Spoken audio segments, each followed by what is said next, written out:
Korintus 9 ayat 25 saya bacakan. Tiap-tiap orang yang turut mengambil bagian dalam pertandingan menguasai dirinya dalam segala hal. Mereka berbuat demikian untuk memperoleh suatu mahkota yang fana, tetapi kita untuk memperoleh suatu mahkota yang abadi. Amin.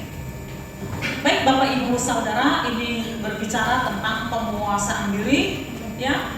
Dan tentu saja ini disampaikan buat orang percaya, buat orang-orang Kristen, anak-anak Tuhan yang mau bertumbuh dan terus bertumbuh di dalam Tuhan.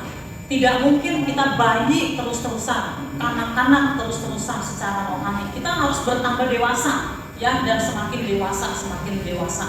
Jadi kita harus kuat, ya, dan semakin kuat, dan salah satunya orang yang dewasa semakin bertumbuh di dalam penguasaan diri. Amin, ya.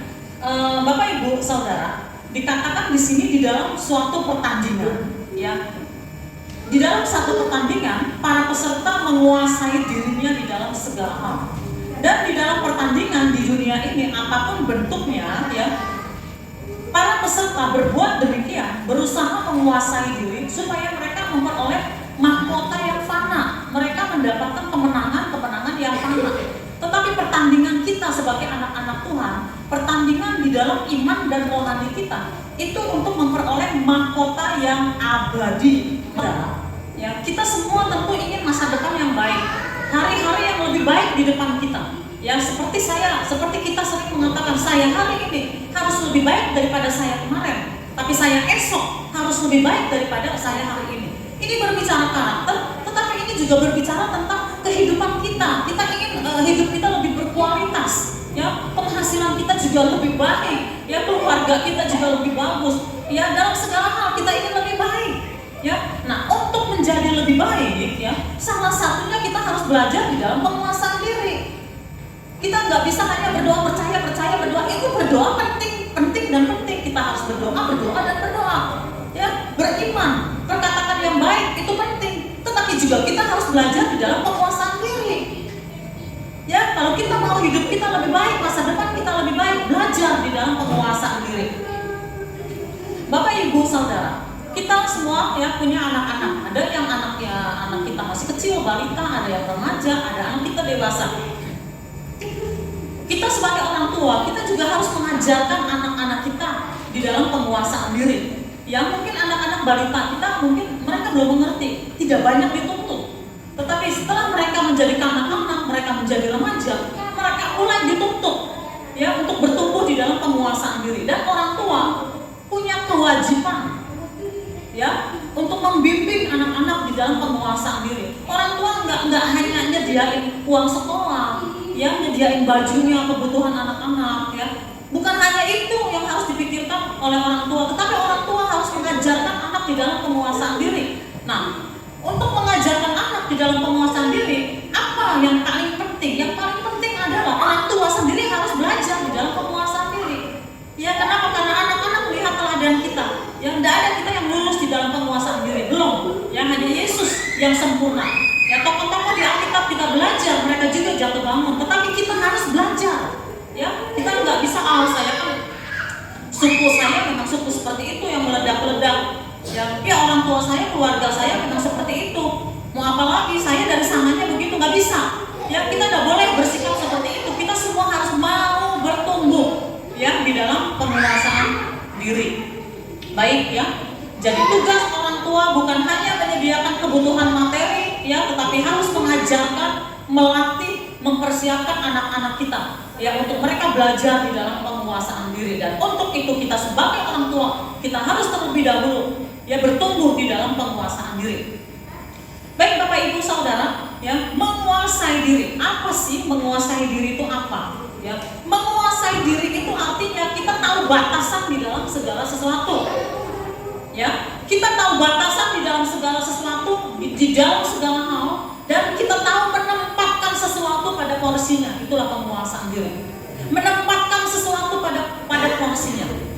Penguasaan diri. Pada saat saudara emosi, ya, emosi itu apa sih? Perasaan. Namanya emosi, kita sering berpikir bahwa emosi itu konotasinya selalu negatif. Oh enggak juga, ya ada emosi gembira, ya sukacita, bahagia, ya itu juga emosi. Sedih itu juga emosi, marah, kesal, kepahitan itu juga emosi, ya marah, meledak-ledak, emosi. Kita hanya berpikir, kita pikir emosi itu hanya kemarahan, sesuatu yang sifatnya negatif, tidak, ya. Emosi itu seluruh, ya, perasaan kita. Pada saat kita emosi, kita harus belajar menguasai diri. Ya, ketika saudara marah, ketika saudara kesal, ketika kita diperlakukan tidak adil, ya, kita dirugikan oleh orang lain, kita bisa melampiaskan emosi kita. Termasuk juga ketika bahagia. Tadi saya katakan, ada seseorang tiba-tiba biasanya penghasilannya 100.000, 200.000 sehari, tiba-tiba penghasilannya 1 juta, 10 juta, ya sehari, ya kaget. Ya, wah sekarang saya mengalami keuntungan luar biasa. Di dalam sukacita seperti itu, kita harus belajar di dalam penguasaan diri. Bisa saja kalau kita tidak menguasai diri, ya apa yang kita inginkan beli aja, beli habis semua. Ya keuntungan satu hari 1 juta, 10 juta habis. Ya besoknya lagi, minggu depan lagi, bulan depan keuntungan sekian habis. Ya tetapi orang yang belajar di dalam penguasaan diri, dia akan seperti Yusuf, dia akan menabung. Ya dia akan berusaha menabung supaya apa? Ketika waktunya membutuhkan, dia punya tabungan, penguasaan diri. Ya ketika kita tadi saya katakan, ketika kita senang, ya ketika kita mengalami kelimpahan, lalu ketika kita susah, ya ketika kita susah, bagaimana sikap kita? Nah kita harus ada di dalam penguasaan diri. Ya ada orang, ya ketika susah dia berdiam diri, dia mencari wajah Tuhan, dia tetap damai sejahtera, dia tetap sukacita, padahal dia kekurangan, padahal dia susah, dia bisa menguasai dirinya. Tapi ada orang yang mengalami kesusahan ketika dia susah, ketika dia kekurangan, ya dia langsung ya ngomel sana, ngomel sini, keluh sana, keluh kesah sana sini, ya menyalahkan orang lain, menyalahkan ya teman, menyalahkan saudara, menyalahkan suami, menyalahkan istri, ya dan menyalahkan semua keadaan, termasuk menyalahkan juga gereja, termasuk juga menyalahkan pendeta juga. Nah ada orang yang demikian, ya. Nah kita tidak boleh bersikap demikian. Kita harus belajar di dalam penguasaan diri. Baik kita susah, baik kita senang, kita ada di dalam penguasaan diri. Ya, jadi tadi saya katakan saat emosi, saat susah, saat senang, ya kita berperilaku, ya kita meresponi sesuatu di dalam penguasaan diri, ya di dalam penguasaan diri. Penguasaan diri itu dimulai dari hati, ya dari hati dan pikiran. Kalau hati kita bersih, ya hati kita tulus, hati kita benar, ya maka respon kita juga terhadap sesuatu akan benar, akan baik. Jadi kita harus belajar menguasai diri dari dalam hati kita, ya hal-hal yang baiklah kita simpan, firman Allah lah, ya kita simpan di dalam hati kita, ya kita makan firman Allah setiap hari, dan kita akan bertumbuh di dalam buah roh, kita akan bertumbuh juga di dalam penguasaan diri. Di dalam kitab 2 Korintus 10 ayat 5, kami mematahkan setiap siasat orang dan merubuhkan setiap tubuh yang dibangun oleh keangkuhan manusia untuk menentang pengenalan akan Allah. Kami menawan segala pikiran dan menaklukkannya kepada Kristus. Saya ulangi, kami menawan segala pikiran dan menaklukkannya kepada Kristus. Saudara, kita harus belajar menawan pikiran kita. Pikiran kita itu liar. Sering pikiran kita liar kesana kemari, dipengaruhi oleh keadaan, dipengaruhi oleh emosi dan perasaan, dipengaruhi oleh orang-orang di sekitar kita, kabar di sekitar kita, keadaan di sekitar kita. Ya, gampang sekali pikiran kita ini diracuni, ya naik turun, diracuni. Ya, termasuk juga zaman sekarang, ya zaman teknologi informatika, zaman media sosial. Gampang sekali pikiran kita ini diracuni, padahal belum tentu kebenarannya. Oleh karena itu kita harus belajar tunduk kepada Allah, dan kita belajar untuk mengatakan bahwa saya menawan segala pikiran saya dan menaklukkannya kepada Kristus. Ayat firman Tuhan ini sudah sering saya ajarkan kepada saudara, hafalkan ayat firman ini, hafalkan dan ucapkan setiap hari di dalam hidup saudara. Bangun pagi, lalu saudara entah saudara bekerja, entah saudara ibu rumah tangga di rumah, yang apapun juga aktivitas saudara, saudara katakan, hai jiwaku, hai diriku, hai pikiranku. Saudara harus katakan, aku menawan segala pikiranku dan aku menaklukkannya kepada Kristus. Kenapa? Karena setiap hari akan banyak sekali pengaruh-pengaruh masuk ke dalam pikiran kita, ya, termasuk keadaan-keadaan kita. Ya, nah oleh karena itu, ya, mari kita belajar mulai dari pikiran, dari dalam hati kita. Bapak Ibu, ya, menguasai diri di dalam hal apa? Di dalam segala hal. Ayat yang tadi kita baca dikatakan menguasai diri di dalam segala hal. Ya, tadi sudah saya sampaikan, emosi kita harus belajar menguasai diri. Ya, ketika kita gembira, ketika kita mengalami kekesalan atau kepahitan, kita harus menguasai diri. Ya, saudara, ada banyak orang karena emosi memutuskan sesuatu, ya, memutuskan berpisah, memutuskan bercerai, memutuskan mengusir orang tuanya atau mengusir anaknya, memutuskan keluar dari pekerjaan, memutuskan persahabatan, ya, dan banyak lagi, ya, keputusan-keputusan yang salah dilakukan pada saat emosi, dan akhirnya ada banyak penyesalan. Ya, sebagai seorang konselor, ya, saya menerima sekali banyak konseli, banyak orang-orang yang menyesali keputusannya dan tidak bisa diulang. Kenapa? Karena keputusan yang diambil pada saat emosi. Jadi Bapak Ibu, dalam keadaan apapun mari kita belajar untuk tenang, ya, dan belajar untuk menguasai diri. Jadilah tenang supaya kamu dapat berdoa firman Allah. Ya, kalau kita bisa menguasai diri, kita bisa duduk tenang berdoa. Ya, kita mengalami perjumpaan dengan Allah. Orang yang tidak bisa menguasai dirinya, tidak bisa menguasai emosinya, bagaimana dia mau duduk tenang di dalam hadirat Allah? Ya, doa-doanya pun juga hanya sampai di atap saja, di langit-langit. Nah, menguasai diri di dalam sikap dan perilaku kita, menguasai diri di dalam mengatur waktu. Ini juga termasuk saya sampaikan. Kenapa? Karena hari-hari ini, ya, ada banyak kita membuang waktu dengan sia-sia. Ya, saya nggak usah jabarkan bagaimana caranya kita membuang waktu dengan sia-sia. Ya, tetapi membuang waktu dengan sia-sia adalah suatu kesalahan yang besar sekali. Kita semua diberikan waktu 24 jam sama, tetapi kita harus belajar bagaimana kita mengatur waktu tersebut. Ya, bagaimana kita memberikan waktu yang terbaik buat Allah. Bagaimana kita memberikan waktu yang terbaik untuk merenungkan kebenaran firman Allah. Bagaimana kita memberikan waktu yang terbaik buat keluarga kita. Ya, buat pembenahan diri kita. Ya, buat belajar, buat bekerja, buat mengurus rumah tangga kita. Ada banyak kita sibuk dengan urusan sendiri atau sibuk dengan mencari uang, ya, sibuk dengan aktivitas pekerjaan, tetapi ada hal-hal yang kita terlantarkan. Kita menterlantarkan anak-anak kita, ya. Ibu-ibu sibuk, ya, dengan berbagai aktivitas, lalu menterlantarkan keluarganya, menterlantarkan rumah tangganya, ya. Demikian juga dengan pria, bapak-bapak yang sibuk dengan urusannya, menterlantarkan hubungannya dengan Allah, menterlantarkan keluarganya dan lain-lain, ya. Jadi kita harus belajar untuk menguasai diri di dalam segala hal. Alkitab firman Allah tadi kita baca menguasai diri dalam segala hal, termasuk juga di dalam bicara. Ini sering kita bahas berulang-ulang, ya. Dan kita semua memang terus di dalam proses belajar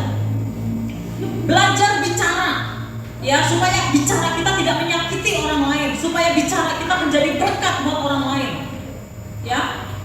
Kita sering sekali belajar tentang bicara supaya kita belajar ramah kepada orang lain, ya, tetapi sekaligus juga ada waktunya kita tegas, ya. Kalau iya katakan iya, kalau tidak katakan tidak, ya. Kalau kita tidak pernah tegas, semua orang kita iya, orang berpendapat begini iya, semua iya, hanya gara-gara kita supaya diterima oleh semua pihak, semua ya, itu pun salah, ya. Tetapi kita juga tidak belajar untuk ramah kepada orang lain, itu juga suatu kesalahan, ya. Orang memberi salam, orang bertanya, kita buang muka, ya. Orang memberi senyum, orang memberi salam, orang bertanya, kita diam aja, kita bungkam, itu pun juga tidak baik. Ya, mungkin ada sesuatu di dalam diri saudara kesel, tetapi penguasaan diri, di dalam penguasaan diri kita harus belajar, ya, tata krama, belajar etika, belajar sopan santun, ya, dan sekaligus belajar tegas juga. Ya, orang tua tidak pernah marah kepada anak, itu pun juga salah. Ya, karena Alkitab mengajarkan kita supaya kita, ya, menegur anak kita, bahkan menghajar, ya, menghajar bukan dalam arti negatif, ya, kita mendidik anak kita, ya. Beberapa waktu yang lalu di dalam pelajaran kelas pendalaman Alkitab, ya, kita belajar bagaimana Eli, ya, bagaimana Imam Eli ditegur oleh Tuhan. Tuhan marah, ya, kepada Eli, bukan Elia, ya, Eli, ya. Tuhan marah karena anak-anaknya ini, ya, dikatakan anak-anak yang durhaka, tetapi anak-anak ini tidak diajar, ya. Jadi Eli ini tidak menegur, tidak tegas kepada anak-anaknya, tidak menegur, tidak mengajar, ya, tidak tegas kepada anak-anaknya. Akhirnya Eli dihukum. Imam Eli dihukum oleh Tuhan. Kenapa? Karena anak-anaknya menjadi durjana, anak-anak durjana, karena tidak diberikan ajaran yang tegas oleh orang tuanya.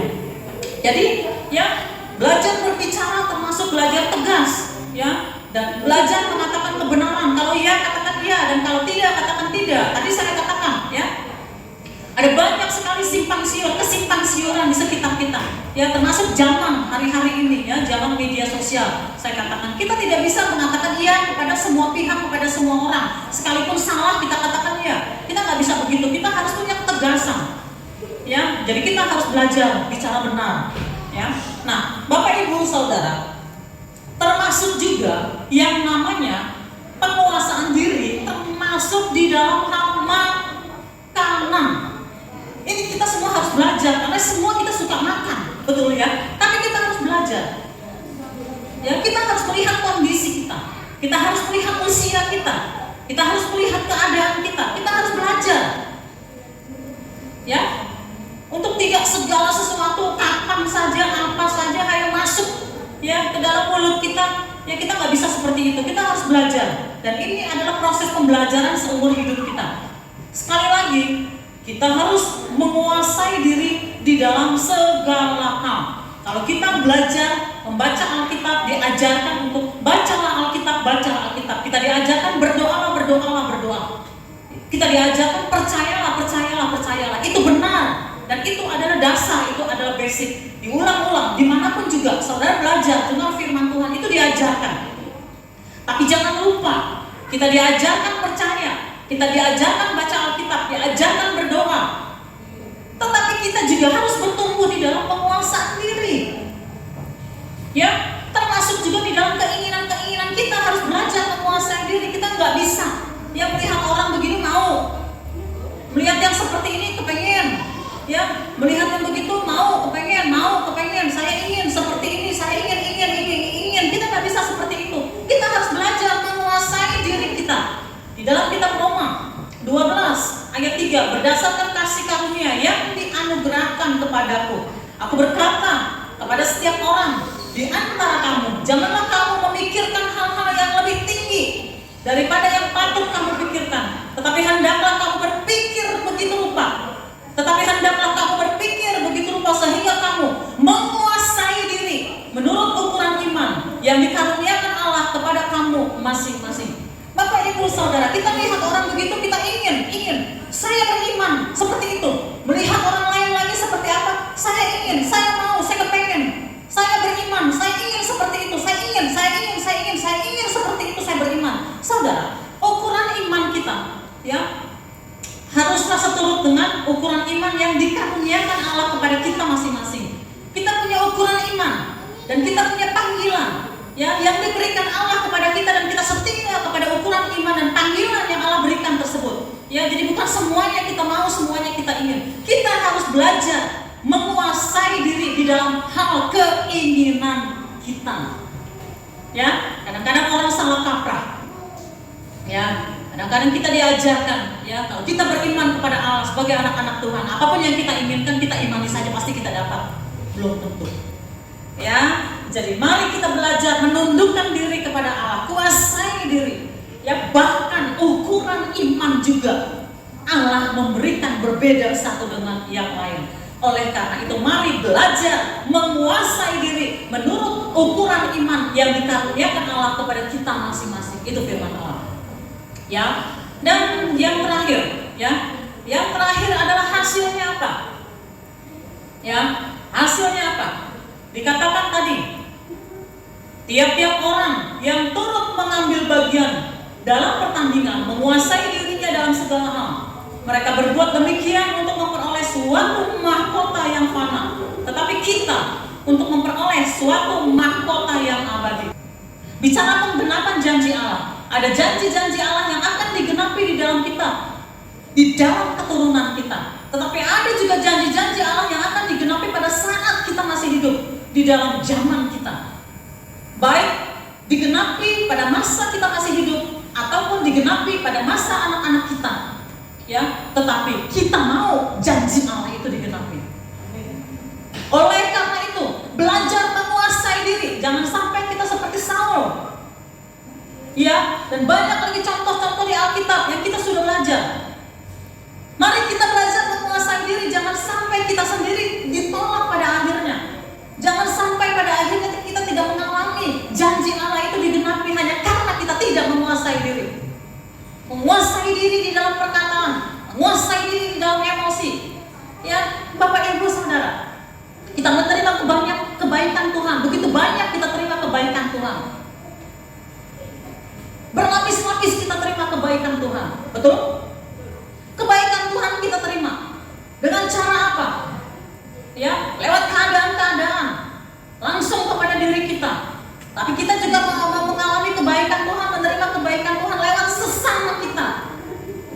Dan kita nggak boleh tutup mata bahwa kita menerima kebaikan lewat sesama. Ada orang-orang yang mendoakan kita, ada orang-orang yang melayani kita, ada orang-orang yang membantu kita, ada orang-orang yang menopang kita, ada orang-orang yang menerima keberadaan kita, jati diri kita diterima apa adanya. Ada orang-orang yang mendukung kita. Kita nggak bisa tutup mata bahwa Allah bekerja bisa lewat sesama kita. Oleh karena itu kita harus belajar menguasai diri. Dalam arti kita juga menghargai itu semua. Ya, kalau karena satu dan lain hal kita mengalami kepahitan, karena satu dan lain hal kita mengalami sesuatu yang tidak enak, ya lewat karena saudara-saudara atau sesama kita ini, kita nggak boleh melupakan semua kebaikan yang panjang itu. Kebaikan yang panjang kita lupakan hanya karena sesuatu hal ya yang mungkin kita salah mengerti, yang mungkin karena kita miskomunikasi, lalu kita ya bersikap tidak baik. Itu adalah salah satu sikap tidak menguasai diri. Itu adalah salah satu sikap tidak bisa menguasai diri. Seharusnya kita belajar untuk menghargai orang lain. Kalau kita belajar menghargai Allah, maka kita juga belajar menghargai sesama kita. Kenapa? Karena jujur aja, ya kita sudah belajar, ya bagaimana Musa, seorang yang hebat, luar biasa, banyak sekali hal-hal besar dia lakukan, tetapi ternyata Musa ditopang oleh banyak orang. Demikian juga kita, ada banyak orang yang menopang kita, baik itu keluarga kita, ya ataupun orang-orang lain menopang kita. Kita tidak boleh menutup mata bahwa kita berdiri, kita menjadi seperti sekarang ini bukan karena usaha diri kita sendiri, tetapi ada banyak orang yang menopang kita. Suami harus menghargai istri, istri harus menghargai suami, anak-anak harus menghargai orang tua, dan seterusnya. Belajar untuk menghargai. Ya, jangan gampang-gampang kita ya emosi, lalu putus hubungan, lalu tidak suka. Bapak Ibu, tadi di awal saya katakan ada banyak orang menyesal dengan keputusan yang salah. Kenapa? Karena keputusan diambil karena emosi. Ya, nah, jadi hasilnya kalau kita belajar menguasai diri, hasilnya adalah janji-janji Allah akan digenapi di dalam diri kita atau di dalam diri anak-anak kita. Dan kita akan mengalami ya apa yang Allah sediakan buat kita, kita akan mendapatkan. Ada banyak orang disediakan sesuatu oleh Tuhan. Tuhan sudah menyediakan, Tuhan sudah merancangkan sesuatu, tetapi hilang karena orang tersebut tidak bisa menguasai diri. Jangan sampai terjadi kita tidak mendapatkan apa yang Allah sediakan hanya karena kita tidak bisa menguasai diri. Jadi Bapak Ibu Saudara, sekali lagi saya katakan penguasaan diri adalah penting. Kita didorong berdoa, kita didorong baca Alkitab, memperkatakan firman Allah, merenungkan firman Allah. Kita didorong untuk percaya, kita didorong ya untuk melakukan hal-hal yang rohani, termasuk di dalam ibadah dan pelayanan, tetapi jangan lupa, tanpa penguasaan diri kita hanya berjalan di tempat. Ya, jadi mari kita belajar untuk menjadi orang yang mau bertumbuh di dalam penguasaan diri. Bapak Ibu Saudara, akhir-akhir ini kita dikejutkan dengan orang-orang Kristen seperti Verdi Sambo dan anak buahnya yang adalah Kristen melakukan pembunuhan kepada Brigadir Joshua. Dan belum lama lagi, hari-hari ini kita mendengarkan seorang pendeta muda ya yang menembak rekan pelayanannya, seorang wanita, bukan ditembak, dibunuh ya, cekik ya, dibunuh ya. Kita terkejut. Dan kemudian ada banyak ya komentar, ada banyak komentar, dan salah satunya ya komentar yang banyak sekali kita baca. Mereka kan orang Kristen. Emang di gereja ini diajarin apa? Diajarin apa di gereja? Nah, ini menggugah hati saya. Kita sebagai anak-anak Tuhan jangan cuma senang dengan khotbah tentang berkat, mujizat, spektakuler, mujizat, berkat. Saudara, kalau saudara kita hanya senang khotbah-khotbah yang demikian, kita adalah baik. Bukannya nggak penting, itu penting, kita senang, kita butuh, harus diberitakan. Ya, mujizat Tuhan harus diberitakan. Ya, sesuatu ya yang luar biasa, termasuk yang spektakuler dari Tuhan, ya itu adalah pemberitaan kita. Kita terima, itu bagus, dan kita terima dengan iman. Kita aplikasikan. Tapi jangan lupa, kita juga harus merindukan khotbah-khotbah yang keras, khotbah-khotbah yang mendidik, ya, yang membentuk karakter kita, dan sama satunya ini penguasaan diri. Kenapa terjadi orang yang sudah membangun karirnya dengan kerja keras yang luar biasa seperti Verdi Sambo, itu kerja keras yang luar biasa loh, sampai menjadi jenderal bintang 2, hancur dalam sekejap. Kenapa? Karena tidak bisa menguasai diri. Ya mereka lah semua itu. Dan termasuk juga ya pendeta muda ya yang kita beritakan, ya yang kita dengar akhir-akhir hari-hari ini. Kenapa bisa terjadi? Ya, suatu perjalanan yang panjang untuk menjadi seorang pendeta muda. Ya, kalau pendeta pembantu itu 4 tahun, setelah itu menjadi pendeta muda 4 tahun, jadi 8 tahun. Ya, jadi artinya di atas 8 tahun dia harus berjuang, belum lagi sekolahnya, ya, belum lagi pelayanannya, hancur. Kenapa? Tidak bisa menguasai diri. Nah, oleh karena itu ya mari kita belajar menguasai diri mulai dari hal-hal yang kecil, hal-hal yang sederhana, sampai akhirnya kita bertambah kuat. Percayalah, janji Allah digenapi di dalam kita. Amin. Nah, sekali lagi ya, kalau saudara ya betul-betul sungguh-sungguh mengerti apa yang disampaikan hari ini, dan saudara berkata, Tuhan aku mengerti, mampukan aku Tuhan, tolong aku Tuhan, dalam keadaan aku sulit, dalam keadaan aku